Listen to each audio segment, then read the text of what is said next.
সন্ত্রাসী সংগঠন হিসেবে ঘোষণা করবার যে দাবি জানানো হয়েছে, মনে করবেন না এটা আমাদের দুর্বল কোন দাবি।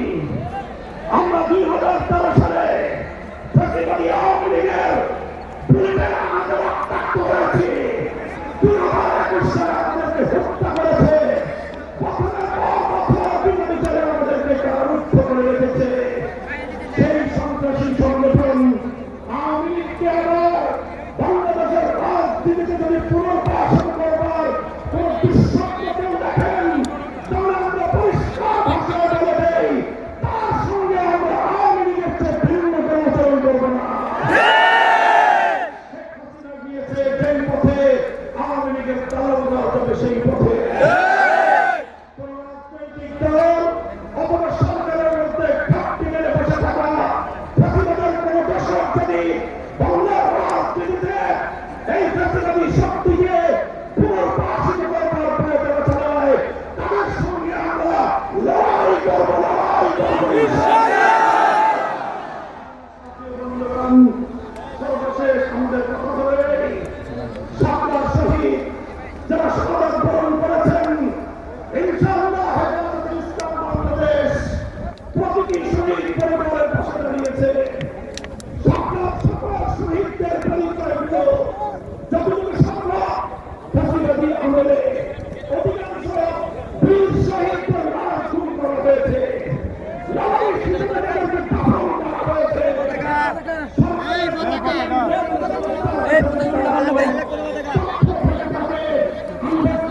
সাদা পতাকা নামাও,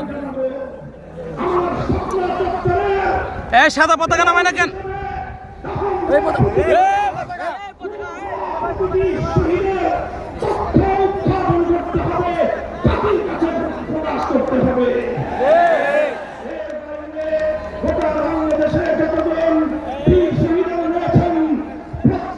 শহীদের পরিবারের সঙ্গে যোগাযোগ করে আমাদের সর্বশেষ ভেরিফিকেশন এবং যাচাইয়ের কাজ চলছে।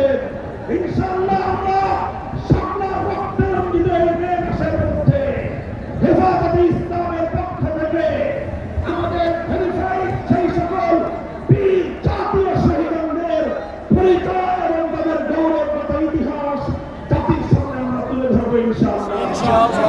সেই সকল রক্তের স্বপ্ন বীর শহীদদের স্মৃতি বিজড়িত ইমানের গুরুত্বপূর্ণ কাফেলা, স্বপ্ন চত্বরের শহীদি কাফেলা হেফাজতে ইসলাম বাংলাদেশকে আমি আজ বাংলাদেশের স্বাধীনতার অদম্য প্রহরী হিসেবে ঘোষণা করতে চাই। আমরা বলতে চাই, বাংলাদেশের ইসলাম এবং স্বাধীনতা এক সূত্রে গাঁথা। বাংলাদেশের ইসলাম এবং স্বাধীনতা এক সূত্রে গাঁথা। যারা বাংলাদেশে ইসলামের উপর আঘাত করে তারাই স্বাধীনতার দুশ্মন, তারাই স্বাধীনতার শত্রু।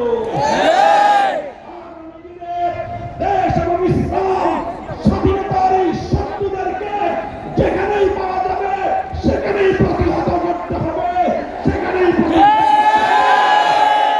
যদি এজন্য আমাদেরকে আরো জীবন দিতে হয়, যদি এজন্য আমাদেরকে আরো রক্ত দিতে হয়, আরো ত্যাগের কোরবানি স্বীকার করতে হয়, যদি আরো বড় কোনো সেবা পেশ করতে হয়, শাহাদাতের রক্ত দেওয়ার জন্য জীবন বিপন্ন করে দেশ এবং ইসলামকে রক্ষা করার জন্য আল্লামা বাবু নগরীর হাতে শপথ গ্রহণ করতে কারা কারা প্রস্তুত আছে?